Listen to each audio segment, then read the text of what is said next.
Good evening 10th class students. ఈ రోజు మనం చెప్పబోయే టాపిక్ ఏంటంటే 4th యూనిట్ లో ఉన్న prose lesson from the diary of Anne Frank అనే ఒక రాసింది కూడా యాన్ ఫ్రాంక్. మంచి లెసన్, సూపర్ ఉంటది. ఎంత బాగుంటది అంటే ఈ లెసన్ మెయిన్ స్టోరీ ఏంటి అంటే తన జ్ఞాపకాలు, తన మెమరీస్. తను చాలా తక్కువ చనిపోవడం జరుగుతుంది. ఆ ఏజ్ 16 years కి చనిపోతుంది. ఆ 16 years కి అంటే ఆల్మోస్ట్ ఒక 10th క్లాస్ ఏజ్. ఆ తన మెమరీస్, తన లైఫ్ లో జరుగుతున్న మూమెంట్స్ అన్ని కూడా డైరీలో రాస్తుంది.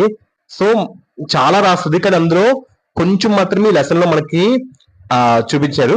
సో మనం లెసన్ లోకి వెళ్ళిపోతాం. So Anne Frank was a phenomenon, అంటే తన ఒక అద్భుతం, తన ఒక వండర్. ఆ ఫినోమినన్ అంటే ఏంటి? తన ఒక అద్భుతం అంటారు కదా, అలా. His life was very short.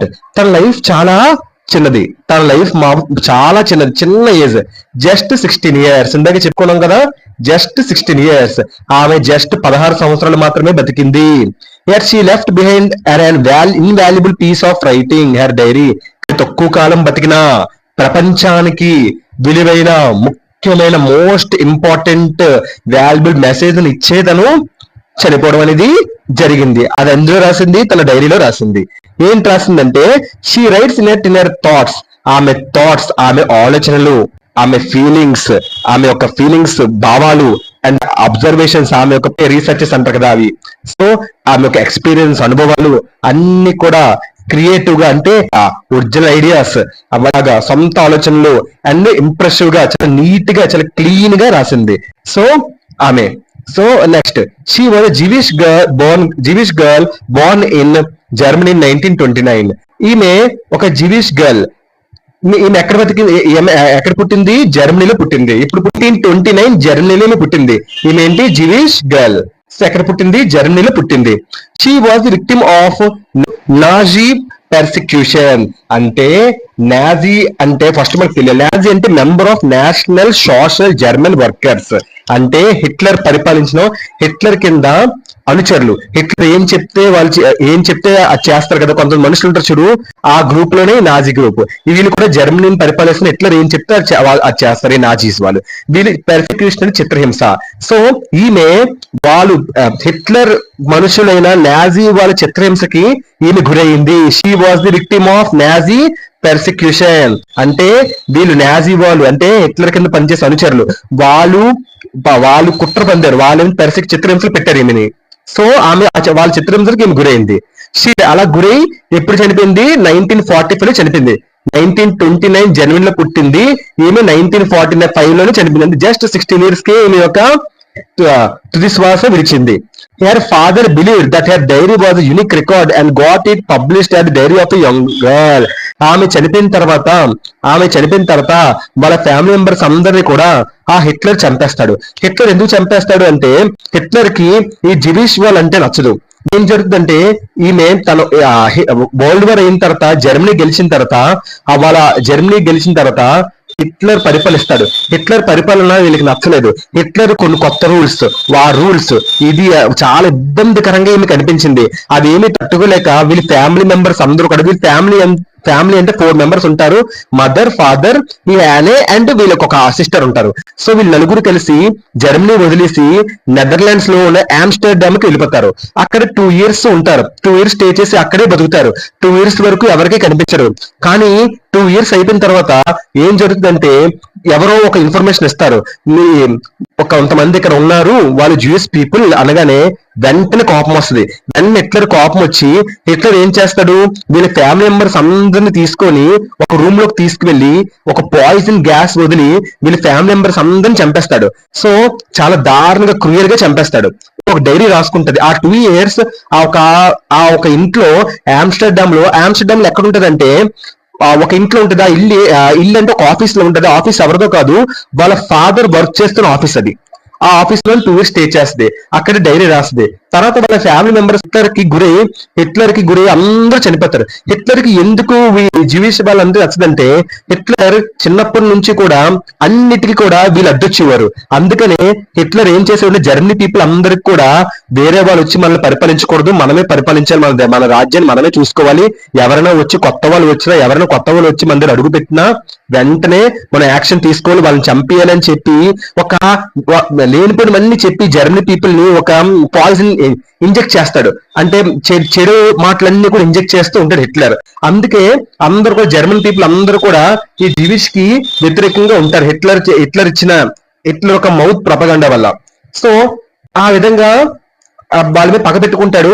ఎలా అంటే ఎంత పగ పెట్టుకుంటాడంటే జ్యూస్ వాళ్ళ మీద హిట్లర్ వాళ్ళని ఇంకా సర్వనాశనం చేసేయాలి, వాళ్ళని చంపేయాలి, అంటే వాళ్ళని చిత్రహింసలన్నీ పెట్టేయాలి, ఆ విధంగా పగ పెట్టుకుంటాడు. సో అలాగా వాళ్ళ ఫ్యామిలీ మెంబర్స్ అందరూ 2 years ఇతను కనబడకుండా దాక్కుంటారు. కానీ వన్ బ్యాడ్ డే వాళ్ళు దొరికిపోయిన తర్వాత చిత్రహింసలు పెట్టి చంపేస్తారు. చంపేసిన తర్వాత వాళ్ళ ఫ్యామిలీలో అందరూ చనిపోతారు. వాళ్ళ ఫాదర్ ఒకరు బతుకుంటారు. వాళ్ళ ఫాదర్ బతుకున్న తర్వాత తను ఆ రూమ్ కి వెళ్తారు. తను స్టే చేసిన 2 years ఉన్నారు కదా, వాళ్ళ ఆఫీస్ కి వెళ్తారు. వాళ్ళ ఆఫీస్ కదా వాళ్ళు స్టే చేసింది. అక్కడ యానే రాసుకుని రికార్డ్ అంటే డైరీ చూస్తారు. ఆ డైరీలో హిట్లర్ కోసం హిట్లర్ ఒక క్రూరత్వం కోసం, మళ్ళీ తన ఆలోచన చెప్పాం కదా, తన ఫీలింగ్స్, అనుభవాలు, తన ఆలోచనలు, తన భావాలు అన్ని రాస్తుంది. అవన్నీ చూసి వాళ్ళు ఏం చేస్తారంటే వాళ్ళ ఫాదర్ యూనిక్ రికార్డ్ అంటే ఎవ్వరు రాయలేని విధంగా ఆమె రాస్తుంది. తర్వాత దాన్ని పబ్లిష్ చేస్తారు. ఏ విధంగా పబ్లిష్ చేస్తారంటే తను రాసిన డైరీని the diary of a young girl అని పబ్లిష్ చేస్తారు. And it is one of the most widely read books of all over the world. ఆ ఒక్క డైరీ ఎంత ప్రపంచవ్యాప్తంగా వెళ్ళిందంటే మొత్తం మోస్ట్ వైడ్లీ అంటే ఎక్కువగా ఆ బుక్ ని చదువు అందరూ మొదలు పెట్టారు. ఒరిజినల్లీ రిటన్ ఇన్ డచ్ లో రచించారు, ఆ లాంగ్వేజ్ రచించారు. తర్వాత ఇట్ వాజ్ సూన్ ట్రాన్స్లేట్, త్వరలో దాన్ని ఎంత బాగా ట్రాన్స్లేట్ అయిందంటే చాలా లాంగ్వేజెస్, తెలుగులో కూడా ఉంది, మన లాంగ్వేజ్ లో కూడా బుక్ ఉంది. అంటే చూడు ఎంత బాగా పాపులర్ అయింది అన్నే ఫ్రాంక్ రాసిన బుక్ ఆ డైరీ.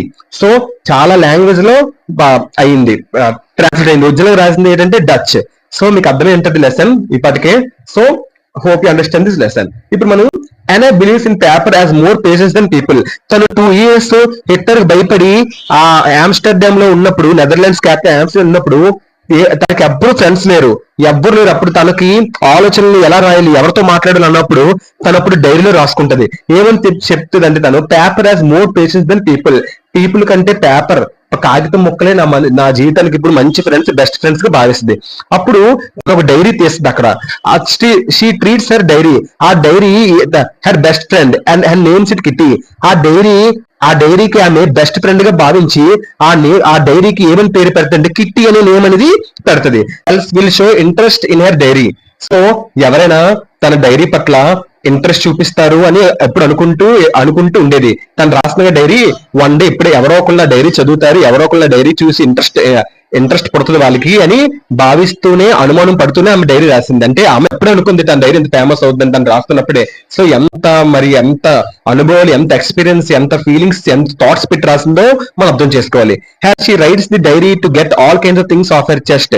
తన గుండెల నుంచి, తన మనసు నుంచి హృదయపూర్వకంగా వచ్చే మాటలన్నీ కూడా ఈ తన డైరీలో ఆమె రాసుకుంది. ఇంకా she begins with a brief sketch of her life. తన లైఫ్ ని బ్రీఫ్ స్కెచ్ అంటే మొత్తం కంప్లీట్ డీటెయిల్స్, ఇన్స్ అండ్ అవుట్స్, తన లైఫ్ మొత్తం తను రాసుకుంది. కానీ మొత్తం లైఫ్ మొత్తం లేదు, కానీ కొంచెం మాత్రమే మనకి లెసన్లు ఇచ్చారు. She says her father is the most adorable father. ఆమె ఇంకేం చెప్తుందంటే వాళ్ళ ఫాదర్ అంట మంచి అడరబుల్ ఫాదర్ అంట. అడరబుల్ అంటే చాలా పూజ్యమైన, గ్రేట్ ఎఫెక్షన్, ఎప్పుడు కూడా తనని బాగా ప్రేమిస్తూ ఉండేవారంట, ఇప్పుడు అడ్మైర్ చేస్తూ ఉండేవారంట. వాళ్ళ ఫాదర్ చాలా మంచివాళ్ళంట. వాళ్ళ ఫాదర్ కోసం చాలా గొప్పగా చెప్తుంది. She lives in Frankfurt till she is 4. 4 సంవత్సరాలు ఉన్నప్పుడు, 4 years ఉన్నప్పుడు ఆమె ఫ్రాంక్ఫర్ట్ లో ఉండేది. ఫ్రాంక్ఫర్ట్ అంటే ఏంటి అంటే కమర్షియల్ సిటీ అన్నమాట. అది ఎక్కడ, జర్మనీ, వెస్టర్న్ జర్మనీలో కమర్షియల్ సిటీ అన్నమాట ఫ్రాంక్ఫర్ట్. అక్కడ షీస్ 4 సంవత్సరాలు ఉన్నప్పుడు ఆమె అక్కడ నివసించింది. ఇవి అన్ని మనకి ప్యాసేజ్లు ఇస్తాడు, గుర్తుపెట్టుకోండి. ఆమెకు 4 years ఉన్నప్పుడు ఫ్రాంక్ఫర్ట్ లో నివసించింది. అది ఎక్కడంటే commercial city in western Germany అన్నమాట. ఇన్ 1933, కానీ 1933లో ఎల్డర్ సిస్టర్ మార్గోట్. సో యానే తన ఎల్డర్ సిస్టర్, తన అక్క అయిన ఎల్డర్ అంటే అక్క, యంగర్ అంటే చిన్న. సో చెల్లి కాదు అక్క ఇక్కడ వెళ్ళరు కాబట్టి వాళ్ళ అక్క అయిన Margot stay with grandmother for a short while. అంటే కొంతకాలం వరకు షార్ట్ వైల్ మీన్స్ వాట్ కొంతకాలం వరకు అనే వాళ్ళ అక్క అయిన మార్గరెట్ వాళ్ళిద్దరూ కలిసి వాళ్ళ గ్రాండ్ మదర్ ఇంట్లో స్టే చేశారు. అనే loves her grand mother very much. So వాళ్ళ అమ్మమ్మ గారు అంటే అనేకి చాలా ఇష్టం, వాళ్ళ చాలా ఎక్కువగా ఆప్యాయతంగా ప్రేమిస్తూ ఉండేది వాళ్ళ గ్రాండ్ మదర్ ని. She joins in a Montessori nursery.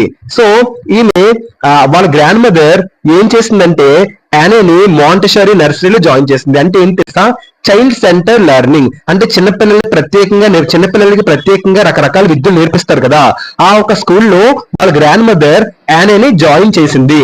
She develops a strong bond with her teacher and headmistress Kuperus. ఈమె ఎప్పుడైతే ఆ మాంటిసరీ నర్సరీ అనే స్కూల్లో వాళ్ళ గ్రాండ్ మదర్ జాయిన్ చేసింది కదా, అక్కడ జాయిన్ అవ్వగానే ఈమె స్ట్రాంగ్ బాండ్ వాళ్ళ టీచర్ పట్ల స్ట్రాంగ్ బాండ్ అంటే చాలా ఎక్కువ ఆప్యాయత ప్రేమ అనురాగాలతో వాళ్ళ టీచర్ తో ఉండేది. అండ్ హెడ్ మిస్ట్రెస్ తో కూడా. హెడ్ మిస్ట్రెస్ అంటే ప్రిన్సిపల్, ఆ స్కూల్ ప్రైవేట్ స్కూల్లో ఒక ప్రైవేట్ స్కూల్ ప్రిన్సిపల్స్ అంటారు కదా, ఆ ప్రిన్సిపల్ తో కూడా చాలా ఆప్యాయతంగా ఉండేది. ఆ ప్రిన్సిపల్ పేరు ఏంటంటే Mrs Kuperus. So then she narrates her experience in the next school. తర్వాత ఇప్పుడు డైరీలో ఏం చెప్తుందంటే నెరేట్ కథని చెప్తుండవు తన ఎక్స్పీరియన్స్ నెక్స్ట్ స్కూల్లో. తను ఇప్పుడు స్కూల్కి వెళ్ళింది కదా నెక్స్ట్ స్కూల్లో, తన ఎక్స్పీరియన్స్ అనేది చెప్తుంది నెక్స్ట్ స్కూల్లో. So at the time of results వచ్చినప్పుడంట షీ ఫిర్మ్లీ సేస్ అంటే స్ట్రాంగ్ గా చెప్తుంది the teachers are the most unpredictable. అంటే నాట్ ఏబుల్ టు అంచనా వేయలేని వాళ్ళ టీచర్స్ అంతా ఊహకి అందలేని విధంగా వాళ్ళ టీచర్స్ నిర్ణయాలు తీసుకుంటారు. ఏం తీసుకుంటారంటే she adds that many dull students got promoted she adds అంటే డల్ స్టూడెంట్స్ ని కూడా హైయర్ క్లాసెస్ కి ప్రమోట్ చేస్తారు. వాళ్ళ టీచర్స్ ఊహకు అందలేని నిర్ణయాలు తీసుకుంటారు. అదేంటంటే dull students get promoted higher classes అంటే చదువులో వెనకబడిన విద్యార్థులు ఉంటారు కదా, వాళ్ళని కూడా ఫెయిల్ అయిపోయిన హైయర్ క్లాస్ కి ప్రమోట్ చేస్తారు. ఇంకంతే. ఇంకా అనే talks lot even the classes. ఇంకా అనే క్లాసెస్ లో ఒక చాటర్ బాక్స్ అనమాట, అలా వాగుతూనే ఉంటది, కంటిన్యూస్ గా మాట్లాడుతూనే ఉంటది. అల్లరి పిల్ల చాలా. సో చాలా చాలా ఎక్కువ మాట్లాడుతూ ఉంటది. అప్పుడు ఏంటవుతుందంటే she add that many that annoys her maths teacher Mr Keesing. Annoys అంటే ఏంటి, కోపం తెప్పించడం. అలా అనో ఎలా చాటర్ బాక్స్ లో క్లాస్ లో మాట్లాడుతూ ఉంటది కదా, ఇది వాళ్ళ మ్యాథ్స్ టీచర్ కి అస్సలు నచ్చదు. వాళ్ళ మ్యాథ్స్ టీచర్ పేరు ఏంటి, మిస్టర్ కీసింగ్. ఇతను ఎప్పుడు కూడా అనోయిన్ అంటే అసలు, ఎందుకంటే అలా మాట్లాడడం వల్ల ఇతను చాలా ఇబ్బందిగా అనిపిస్తుంది క్లాస్ చెప్పినప్పుడు. ఇతను ఏం చేస్తాడంటే కావాలనే వర్క్లు ఇచ్చి ఏమైనా అల్లరపాలు చేయడం చూస్తూ ఉంటాడు. ఈమె మీద పగ పెట్టుకుంటూ ఉంటాడు ఇతను కీసింగ్. కంటిన్యూస్ గా మాట్లాడుతూనే ఉంటది. So then mister Keesing asks her to write and assignment. అప్పుడు కోపం వచ్చి అతను ఏం చేస్తాడంటే, నువ్వు ఒక అసైన్మెంట్ రాయి, నువ్వు అలా వాగుతూ ఉంటుంది చాటర్ బాక్స్ లాగా, అదే చాటర్ బాక్స్ మీద ఒక అసైన్మెంట్ రాసుకుంటారా అని చెప్తాడు. అసైన్మెంట్ అంటే కేటాయించిన పని. అంటే మనం ఏదైనా ఒక పని చెప్తాం కదా, ఒక పని ఇచ్చిన పని చేయడం. సో ఆ పని చాటర్ బాక్స్ లో రాయని చెప్తాడు. She thinks a lot. తను చాలా ఆలోచిస్తూ ఉంటది దానికోసం. అమ్మో చాటర్ బాక్స్ మీద రాయమని చెప్పాడు, నేను ఎలా రాస్తాను దాని మీద అసైన్మెంట్, అమ్మో బాగా రాయాలి, ఎలా రాయాలని తెలియక ఆ అసైన్మెంట్ మీద ఆలోచిస్తూ ఉంటది. ఎలాగైతేనే రాసి అతనికి ఇస్తుంది. మళ్ళీ అతను కోపం వచ్చి మిస్టర్ కీసింగ్ కి వెంటనే ఏం చేస్తాడంటే మళ్ళీ ఇంకొక అసైన్మెంట్ ఇస్తాడు. మళ్ళీ ఏం చెప్తాడంటే she continues to talk Mr Keesing gives assignment again మళ్ళీ ఇంకొక అసైన్మెంట్ ఇస్తాడు. మళ్ళీ ఇస్తాడు తనది రాసిన. తను అప్పుడు చెప్తుంది, ఏమో చెప్తుందంటే she finally rights that she inherited the quality from your mother, she is unable to get rid of it. Sir మీరు నాకు అసైన్మెంట్ ఇస్తున్నారు కదా, నేను చాటర్ బాక్స్ లో వాగుతున్నాను నాకు అర్థమైంది, కానీ ఇది నేను పోగొట్టుకోలేను సార్. ఎందుకంటే ఇది నాకు చిన్నప్పటి నుంచి వచ్చిన అలవాటు, ఇది ఇన్హెరిటెడ్, నాకు వారసత్వంగా వస్తుంది. మా పేరెంట్స్ నుంచి, నా మదర్ నుంచి, మా గ్రాండ్ మదర్ నుంచి అలా మాట్లాడేది వచ్చింది. ఇది నేను ఎంత కంట్రోల్ చేసుకున్నా unable to get rid of it, దాన్ని నేను తొలగించుకోలేకపోతున్నాను అని టీచర్ కొంచెం సానుభూతి చూపిస్తాడు. మళ్ళీ ఇంకా అలా మళ్ళీ సానుభూతి చూపించిన మళ్ళీ తను అలా మాట్లాడుతుండడం చూసి ఇంకా నచ్చలేదు అతనికి. ఇంకా నచ్చకపోయేసరికి ఇంకా కంటిన్యూస్ టు టాక్ మళ్ళీ మాట్లాడతాడు. ఇంకా మిస్టర్ కీసింగ్, గుర్తుపెట్టుకోండి ప్యాసెలు ఇస్తారు. మిస్టర్ కీసింగ్ అంటే maths teacher. So gives sir assignments again అలా ఇంకా అసైన్మెంట్స్ ఇస్తూనే ఉంటాడు. ఏమైనా అసైన్మెంట్ ఇస్తాడంటే ఇన్కారిగిబుల్ చాటర్ బాక్స్ ఒక అసైన్మెంట్ ఇస్తాడు. అంటే ఇన్కారిగిబుల్ చాటర్ బాక్స్ అంటే థింగ్స్ కెనాట్ బి కరెక్టెడ్, అంటే మార్పు రాని, అసలు ఎటువంటి మార్పు రాని, చరణం లేని, ఎప్పటికీ మారని చాటర్ బాక్స్, దాని మీద రాయని చెప్తాడు. ఇంకా అది కూడా రాస్తుంది. ఆ అసైన్మెంట్ ఏంటంటే ఇన్కారిగిబుల్ మిస్టర్ చాటర్ బాక్స్ దాని మీద రాయమని చెప్తాడు థర్డ్ అసైన్మెంట్ లో. అప్పుడు వెంటనే తినకి ఏం చేయాలో తెలియక వాళ్ళ ఫ్రెండ్ బెస్ట్ ఫ్రెండ్ అయిన సనా ఒక అమ్మాయి ఉంటది. సనా హెల్ప్ తీసుకుంటది. ఆమె ఈమెకి ఈ ఎస్ఏ రాయడం హెల్ప్ చేస్తుంది. రైట్ ది ఎస్ఏ ఎలా రాస్తుందంటే ఫార్మ్ ఆఫ్ పోమ్ రూపంలో, ఒక పోయం రూపంలో రాస్తుంది. పోయం రూపంలో రాసి ఎంత బాగా రాస్తుందంటే అసలు ఒక మంచి ఒక స్టోరీ, మంచి ఒక ఎవర్ లాస్టింగ్ స్టోరీతో, జాయ్ఫుల్ స్టోరీతో, ఒక ప్లెజర్ ఆహ్లాదకరమైన స్టోరీతో రాస్తుంది. వెంటనే ఆ స్టోరీ వాళ్ళ చూపిస్తారు కీసింగ్ కి. చూడగానే అతను చాలా ఆనందపడిపోతాడు. ఇంత చిన్న అమ్మాయి ఇంత పెద్ద నాలెడ్జ్ ఎలా వచ్చింది. ఎప్పుడైతే ఆ పోమ్ ద్వారా తన రాసింది ఎస్ఏ రాస్తుందో, అతను ఇచ్చిన అసైన్మెంట్ రాస్తుందో పోమ్ ద్వారా ఫ్రెండ్ తో, వెంటనే కీసింగ్ కూడా చాలా ఇంట్రెస్ట్ వచ్చి తను మెచ్చుకుంటాడు. మామూలుగా మెచ్చుకోడు, అందరు మొత్తం మెచ్చుకొని మంచిగా అయిపోతాడు. Then onwards Anne's continuous talking, no longer invites assignment. So ఇంక కంటిన్యూస్ గా మాట్లాడుకుంటూ ఉంటది. ఇంకా ఎస్ఆర్ సార్ కూడా ఏమి అంటారు. సో ఎంత ఆనందంగా గడిపిన తన జీవితాన్ని 15-16 సంవత్సరాలకే తను చనిపోయింది. సో చాలా బాధాకరం. సో ఇది లెసన్. సో ఈ లెసన్ మీకు అర్థమైందని అనుకుంటున్నాను. ఏమి లేదండి, లెసన్ ఒకసారి షార్ట్ రిపీట్ చేస్తాను చూడండి. ఈమె ఒక పీరమిడ్, మీకు అద్భుతం. ఈమె చాలా 16 సంవత్సరాలు బతుకుతుంది. ఎందుకు బతుకుతుందంటే ఈమె హిట్లర్ జర్మనీ రూల్ చేస్తున్నప్పుడు వీళ్ళ ఫ్యామిలీ అందరూ కలిసి నెదర్లాండ్స్ వెళ్ళిపోతారు. ఎందుకంటే అతని పరిపాలన ఈమెకి నచ్చదు, వీళ్ళ కుటుంబాన్ని నచ్చదు. హెవీ రూల్స్, బాగా రూల్స్ పెడతాడు. సో అది చూసి ఏమి నచ్చక ఆమ్స్టర్డామ్ లో ఉన్న నెదర్లాండ్స్ ఆమ్స్టర్డామ్ వెళ్ళిపోయి 2 years ఉండిపోతారు. తర్వాత నాజీస్ అనే వాళ్ళు ఏం చేస్తారంటే హిట్లర్ ఈమె ఒక ప్లేస్ ని కనిపెట్టి తీసుకొని వచ్చి హిట్లర్ తీసుకువెళ్తారు. హిట్లర్ వీళ్ళ కుటుంబాన్ని పాయిజనస్ గ్యాస్ వదిలి చంపేస్తారు. అంత ఘోరంగా చంపేస్తారు. ఆమె అక్కడ ఉన్నప్పుడు, ఆ హోటల్లో ఉన్నప్పుడు, నెదర్లాండ్స్ లో ఆమ్స్టర్డామ్ పిలిపే హోటల్లో ఒక రూమ్ లో ఉంటారు, ఆఫీస్ రూమ్ లో 2 years ఉంటారు. ఆ 2 years ఆ ఆఫీస్ రూమ్ అంటే ఎక్కడో కాదు, వాళ్ళ ఫాదర్ వర్క్ చేస్తున్న ప్లేసే. అక్కడ ఉంటున్నప్పుడు 2 years అలా కష్టపడి తను రాస్తుంది. ఏంటి రాస్తుంది అంటే ఒక డైరీ రాస్తుంది. ఆ డైరీలో తన అనుభవాలు, తన ఎక్స్పీరియన్స్, తన ఫీలింగ్స్, తన ఎక్స్పీరియన్స్ అన్ని ఇంప్రెసివ్ గా రాస్తుంది. అది వాళ్ళ ఫాదర్ కనిపెట్టి ఆ డైరీకి the diary of young girl అని నేమ్ పెడతాడు. ఆ బుక్ చాలా వరల్డ్ వైడ్, ప్రపంచ వ్యాప్తంగా వెళ్తది. సో అది ఒరిజినల్ గా డచ్ లో రాస్తారు, కానీ అది మొత్తం చాలా లాంగ్వేజెస్ లో అది ట్రాన్స్లేట్ అయింది. సో ఇక్కడ ఆమెకి ఎవ్వరు ఆ ప్లేస్ ఉన్నప్పుడు ఆమెకి ఎవ్వరు ఏమి తోచకపోతే ఆ డైరీలో ఒక ఫ్రెండ్ గా భావించి ఆ డైరీ కిట్ అని పేరు పెడతది. ఆమె గుండెల నుంచి వచ్చిన ఆలోచన డైరీలో రాస్తుంది. 4 years ఉన్నప్పుడు ఫ్రాంక్ఫర్ట్ లో ఉంటది. ఫ్రాంక్ఫర్ట్ అంటే కమర్షియల్ సిటీ ఇన్ జర్మనీ అనమాట. 1933లో వాళ్ళ పేరెంట్స్ హోలాండ్ వెళ్ళిపోతారు.